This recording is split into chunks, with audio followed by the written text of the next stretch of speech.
It's a demanding job to keep kids entertained over summer break, especially since you've still got housework, you've still got your job. This morning, we're looking at how you can hire a summer babysitter or nanny to ease some of that responsibility. Joining me right now to share the strategies for finding help is Care.com's General Manager of Childcare, Sean Lacey. Good morning, Sean.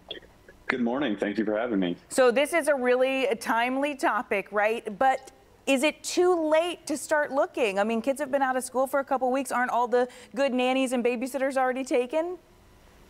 Summer's underway, but we tell parents not to panic. There's still plenty of time to find your summer nanny or your summer sitter, whatever your needs may be. There are options out there, and we have ways to help you find them, whether that's through your local social network, through job boards, or through online marketplaces like Care.com. There still are plenty of options out there. And how does Care.com differentiate between a nanny and a babysitter? Like, when would you need a nanny versus a babysitter?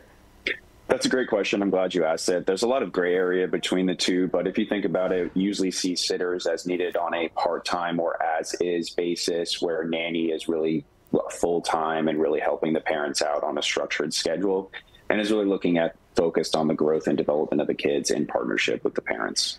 Yeah.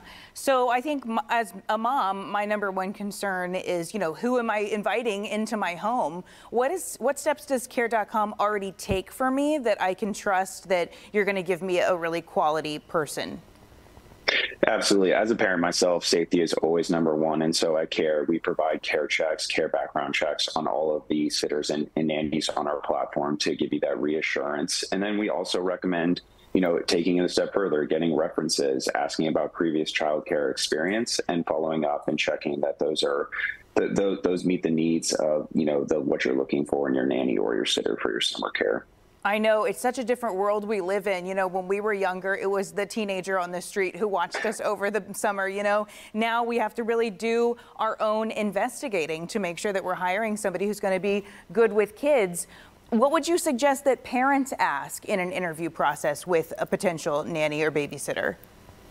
I think it's important that parents have a checklist of expectations or what they're looking for in their summer nanny or their summer sitter before they go into the interview process and the hiring process, so they know that the person understands what they're looking for and also that they have the prior experience needed to meet that.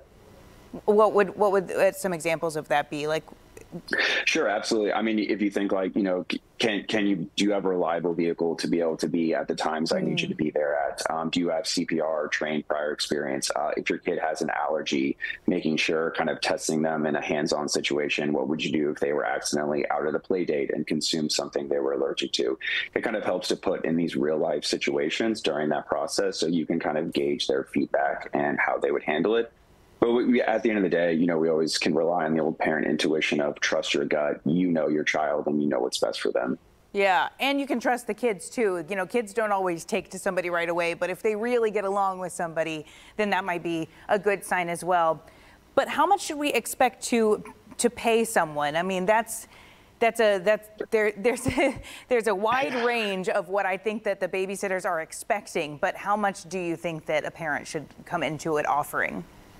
Sure. I mean, right now we see in the Houston area averaging around $17 an hour for a sitter and about $19 an hour for a nanny. Now that obviously can vary by expectations and hours and experience and number of kids, but on average, that's the prices that we're seeing today for summer care in the Houston area.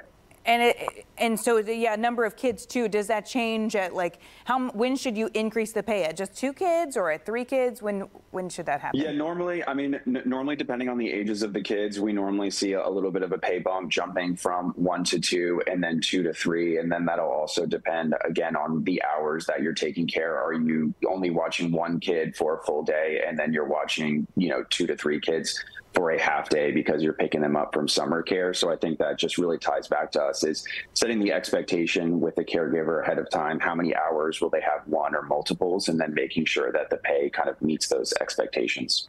And last question before I let you go, because I know summertime is such a strange time in our life where maybe somebody just needs somebody for 1 day a week, but you think well, nobody's going to want to work for me for just 1 day a week. Do you find that you can be kind of choosy like that on Care.com? Yeah, I mean, I think there's a great opportunity within Care and also, within, college students being home for summer, it's a great time to be able to kind of look at, those looking to kind of pick up some part-time hours, even if it's only one day a week. And again, that ties back to, we have a wide range of caregivers on our platform looking for full-time to part-time. And that's where it really just comes in and setting ahead of time, this is exactly what I'm looking for, and these are the hours that we want met. And we usually find that there is someone out there available to meet them.